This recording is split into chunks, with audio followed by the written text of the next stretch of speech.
तो दोस्तों, अगर पिछले कुछ दिनों से आप लोग न्यूज़ को फॉलो कर रहे हैं या सोशल मीडिया को फॉलो कर रहे हैं तो आप लोग ये बात जानते होंगे कि इस समय देश भर में स्टूडेंट्स की आवाज़ सुनाई दे रही है। देश भर में कई जगह स्टूडेंट्स प्रोटेस्ट कर रहे हैं, अपनी आवाज़ को लेकर आगे बढ़ रहे हैं। इनफैक्ट कल तो हमारे देश के ऑनरेबल प्राइम मिनिस्टर ने इन स्टूडेंट्स ने जो चैलेंजेस को फेस करा उन बातों को एक्नॉलेज भी करा, इनफैक्ट उसको लेके ट्वीट भी करा, जो कि हम यहां देख सकते हैं।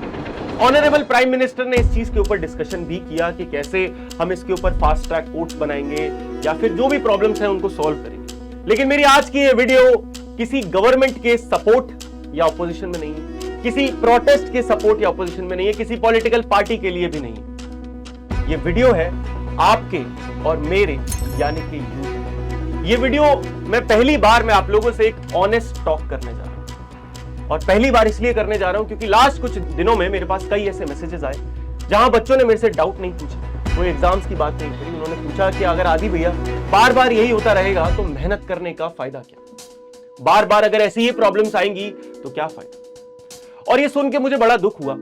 देखो, मैं एसएसटी का टीचर हूं, इतिहास पढ़ाता हूं, एंड इतिहास के बारे में अगर तुम सोचो ना तो एक बार सोच के देखो बच्चों, 1947 में अगर हमारे देश के यूथ ने यही सोच लिया होता क्या करना है इस देश को बदल, जो जैसा है रहने दो, अपनी जिंदगी जियो, तो क्या आज हम इस आजाद भारत में बैठ के ये सारी डिस्कशंस कर पा रहे होते?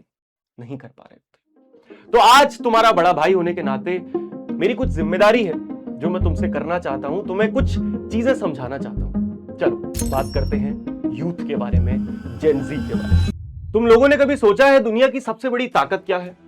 पैसा, पॉलिटिक्स, पावर? नहीं, इतिहास एक ही आंसर देता है। इस दुनिया की सबसे बड़ी ताकत है यूथ, और नॉर्मल यूथ नहीं, यूनाइटेड। क्योंकि जब एक इंसान खड़ा होता है तो वो सिर्फ अपनी जिंदगी बदल सकता है, लेकिन जब लाखों लोग एक साथ खड़े होते हैं ना, तब वो सिस्टम को बदल सकते हैं। और इस चीज का इतिहास है बहुत बड़ा। ऐसा नहीं है कि मैं ये बातें हवा में कर रहा हूं। बच्चों ध्यान से देखो, पूरी दुनिया भर में अगर आप बात करो श्रीलंका के इकोनॉमिक क्राइसिस की, दोस्तों श्रीलंका के इकोनॉमिक क्राइसिस में यूथ ने बहुत बड़ा रोल प्ले करा अपनी आवाज सिस्टम तक पहुंचाने के लिए, अपनी प्रॉब्लम्स, करप्शन जैसी चीजों के खिलाफ आवाज उठाने के लिए। ना केवल श्रीलंका में बल्कि नाइजीरिया में एंड सार्स मूवमेंट हुआ। दोस्तों, स्टूडेंट्स को या फिर यूथ को, देश के लोगों को पुलिस रिफॉर्म्स की जरूरत थी।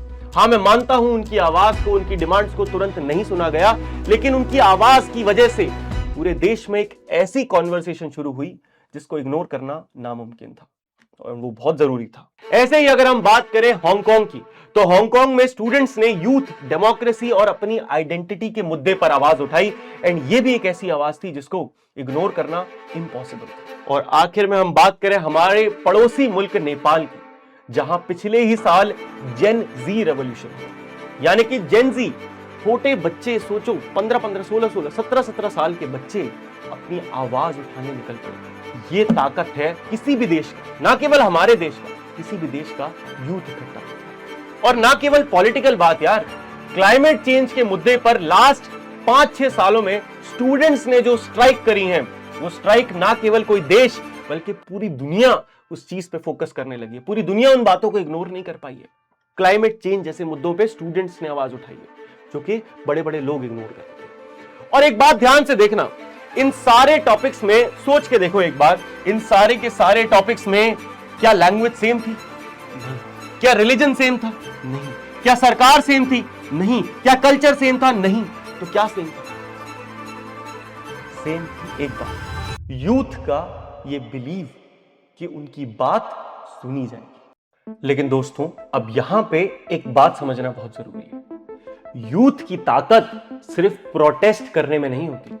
यूथ की ताकत होती है रिसर्च करने में, यूथ की ताकत होती है इनोवेट करने में, यूथ की ताकत होती है बिजनेस आइडियाज खड़े करने में, यूथ की ताकत होती है स्पोर्ट्स में अपने देश को आगे ले जाने में, यूथ की ताकत होती है एक अवेयर, रिस्पॉन्सिबल सिटीजन। इतिहास ये नहीं कहता कि हर प्रोटेस्ट सही था, इतिहास ये भी नहीं कहता कि हर डिसीजन सही था, लेकिन इतिहास ये जरूर कहता है कि जब जब किसी भी देश का, कहीं का भी यूथ एक साथ इकट्ठा हुआ है, तब कभी भी सिचुएशन वैसी की वैसी तो नहीं रही। इसीलिए असली पावर होती है एक इन्फॉर्म्ड सिटीजन होने में, एक रिस्पॉन्सिबल और एक डिसिप्लिन्ड सिटीजन होने में। दोस्तों, आज सोशल मीडिया की इस दुनिया में एक पोस्ट वायरल होना बड़ा आसान है, एक ट्रेंड बनाना बहुत इजी है, लेकिन असली इंपैक्ट तब आता है जब इन सोशल मीडिया पोस्ट या इन ट्रेंड के पीछे एक इन्फॉर्म्ड और एक अवेयर सिटीजन, एक अवेयर यूथ बैठा हो। ये सोशल मीडिया का जमाना है, ये आपका और मेरा जमाना है। बस एक बात याद रखना दोस्तों, आप आज जो भी बनना चाहते हो, आप टीचर बनना चाहते हो, आप डॉक्टर बनना चाहते हो, आप इंजीनियर बनना चाहते हो, IIT जाना चाहते हो, UPSC करना चाहते हो या एंटरप्रेन्योर बनना चाहते हो, आप सिर्फ अपना भविष्य नहीं बदल रहे हो, आप अपने साथ साथ अपने देश का भी भविष्य बना रहे हो, चाहते हुए या ना चाहते हुए भी। तो बहुत जरूरी है ये बिलीव करना कि आपके हर स्टेप में एक ताकत है।